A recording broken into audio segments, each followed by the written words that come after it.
Fred Goss. Yeah! Yes, this is Fred Goss's third appearance at Rant and Rave. A man who's experienced a little success and a lot of things.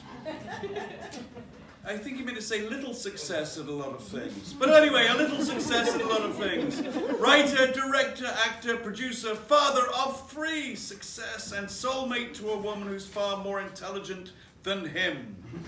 Welcome back, Fred Goss.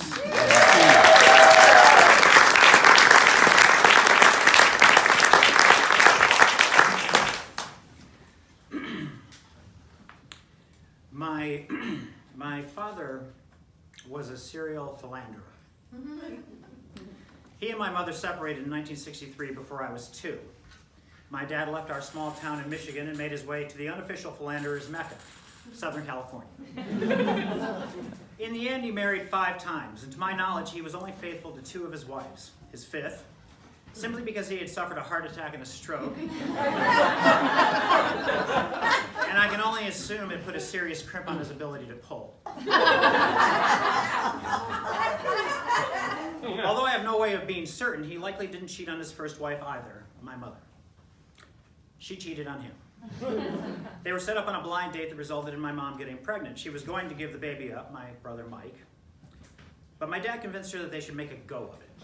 My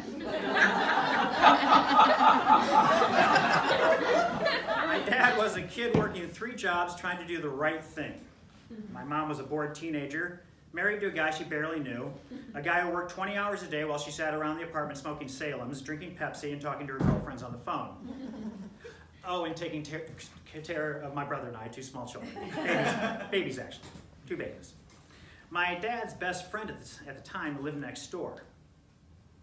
Dude didn't have a job, which made it a lot easier for him to spend quality time with my mom. One day my dad came home unexpectedly. He got pretty badly beat up trying to beat up his best friend. He packed a bag and left for the coast in a coincidentally beat up 53 Ford, with I imagine an even more beat up perspective on the benefits of doing the right thing. After 2 years alone in LA, my dad met Cherie. Their marriage was a 17-month catastrophe cut short by the discovery of infidelities performed by both parties. She ended up leaving him one night as he slept. She sent him a postcard from Haight-Ashbury about a month later, asking for a divorce and encouraging him to give LSD a try.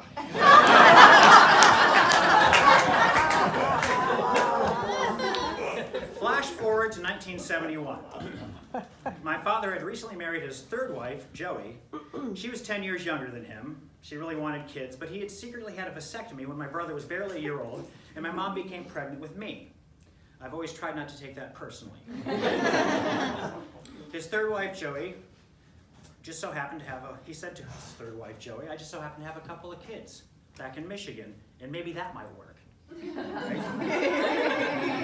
Although my brother and I were 11 and 10, Joey seemed willing to overlook it. The inherent maternal wisdom of a 21-year-old woman. I have to imagine it was 3rd wife Joey's insistence that prompted my father to borrow money from my grandmother in order to pay my mom the 8 years of child support he owed her. Having survived the Great Depression, my grandmother's grip on her money made Ebenezer Scrooge look splashy. After brokering a repayment schedule and an interest rate higher than you'd expect from a Weehawken and Shylock, a deal was made, and Mike and I were off to LA for the summer. We were a couple of Michigan hicks, raised in poverty by my redneck, alcoholic, abusive stepfather. We'd never been out of Michigan and never been on a plane. My mom handed us over to a flight attendant by the name of Carly and said she'd see us in September. My stepfather, Jim, hated hippies. He taught us to hate hippies by feeding us a litany of hippie misinformation. They hated our country. They were godless, lawless, drug-crazed devils. I remember when the Manson murders were reported by Walter Cronkite on the 6 o'clock news. Jim crushed an empty beer can as if he were the strong man in the circus. God damn it!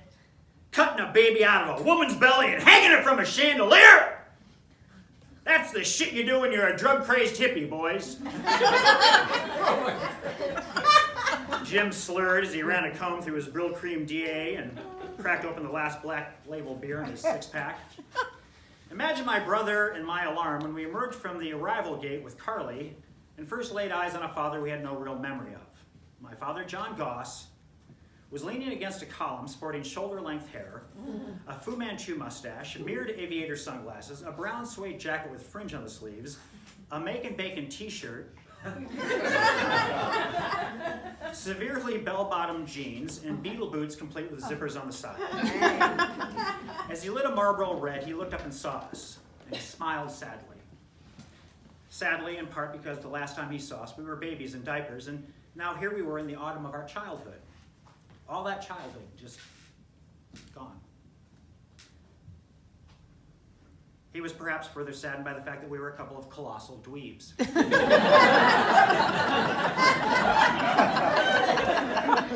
Both sporting bowl cuts poorly executed by my mother in our kitchen. My brother had buck teeth so severe he could eat an apple through a cross-link fence.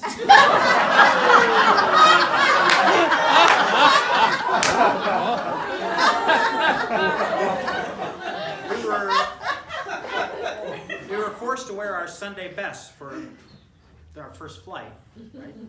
Who doesn't do that? In order to not cut into my stepfather Jim's beer money, we hadn't updated our Sunday best for a whole slew of Sundays. Our pants stopped just north of our ankles, our short-sleeve button-down shirts were way too tight, and our clip-on ties had receded to mid-belly length. I imagined us as Laurel and Hardy when they were tots.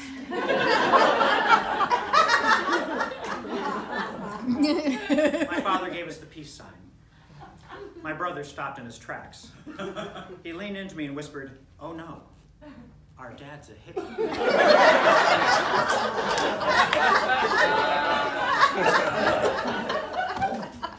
Indeed he was. Before getting us to his apartment in Torrance, he pulled into a Lucky's and told us to come into the store with him. He wanted to pick up a couple of steaks for dinner. We'd never had a steak. I'd never been in a supermarket. It was huge. Huge. He said, "You boys grab an avocado and meet me at the checkout." With that, he disappeared. Mike and I walked aimlessly for a while before either of us was willing to admit that we had no idea what an avocado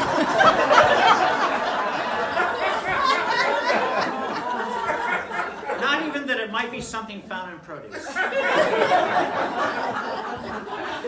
We decided to find our dad. Now, on our way to the meat section, we saw him at the far end of the beer aisle, chatting up a 17-year-old girl in a halter top and men's 501 jeans.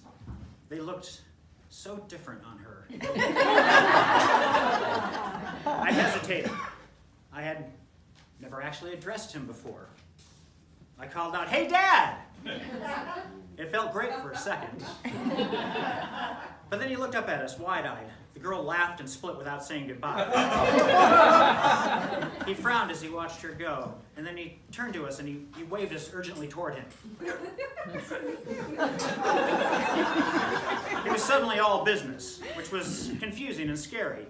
We met in the center of the aisle, and he said in a hushed tone, "Dude, don't be yelling, 'Hey, Dad,' in the store like that. There's a lot of pussy in here."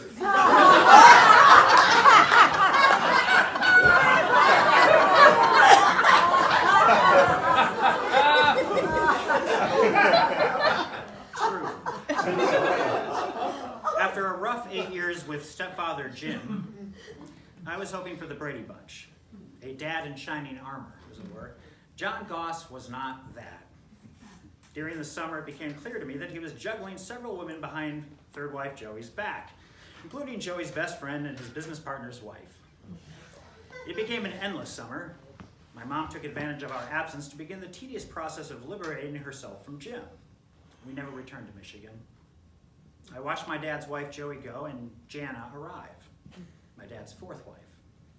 I marveled at his tenacity as he continued to live his life like Warren Beatty in Shampoo.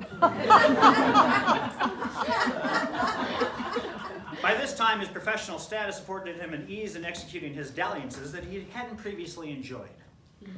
I was often a pawn in his game. He would use me as an alibi as needed. "Whose necklace is this?" "It must be Fred's."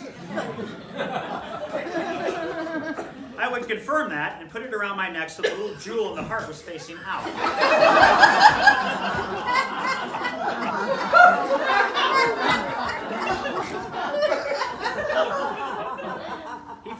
compelled to make me the junior partner in his crusade to perpetually shit all over the 7th and 9th commandments. For those of you dodging church on Sunday, adultery and lying. He didn't believe in God, so he had that going for him. I don't either. But the 8 years I lived with my father before setting out on my own made me appreciate the value of those 2 particular commandments. To be clear, I'm all for most of them. Common sense stuff, really. Don't murder. Who really needs to be reminded of that? Besides your average filthy hippie. My relationship with my father wasn't remotely like Mike and Greg Brady. It was more like the relationship between Jason Segel and Paul Rudd in I Love You Man. I was Paul Rudd, if that's not immediately clear. And as I read this, it occurs to me that my father's will be gone 9 years tomorrow. Not today, but tomorrow. I love my father. I don't want this to be misunderstood. I love my father, and I miss him every day. My father spent his whole life in pursuit of...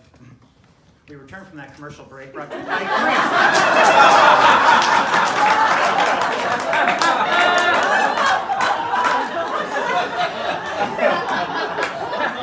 Another quality moment brought to you by grief.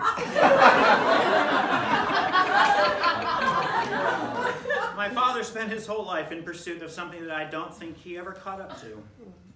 As a man, I chose not to cheat on my partners, sexually. But I did cheat them out of a chance to fully know who I am. I became whoever they needed me to be, until I no longer had the desire to continue wearing that particular mask, and then I'd leave. It's taken a lifetime, but I'm finally with a woman who's getting the real me. And to my surprise, she hasn't run screaming into the night. Yet. And as a father of 3, I've made mistakes, but I can assure you, at no time in their lives did I ever chastise them for calling me dad in a public setting that was potentially overrun with pussy.